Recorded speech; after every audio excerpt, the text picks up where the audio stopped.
بسم اللہ الرحمن الرحیم۔ آپ دیکھ رہے ہیں پاک ایکسکلوسیو ٹی وی۔ 9/11 کے بعد امریکہ نے جب افغانستان پر حملہ کیا تو طالبان نے مقابلہ کیا، لیکن تعداد کم ہونے کی وجہ سے وہ دوسرے دور دراز کے صوبوں میں چلے گئے۔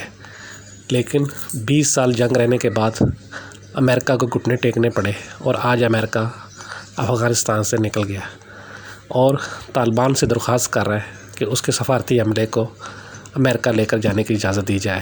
طالبان نے پورے افغانستان پر قبضہ کر لیا ہے اور کابل کا گھیراؤ کر لیا ہے۔ آنے والے 2-4 دن میں انشاءاللہ تعالی طالبان پورے افغانستان پر قابض ہوں گے اور ان کی ایک حکومت ہوگی۔ پہلے بھی جب ان کی حکومت تھی تو افغانستان میں اسلامی نظام نافذ تھا اور آنے والے دنوں میں بھی اسلامی نظام نافذ ہو جائے گا۔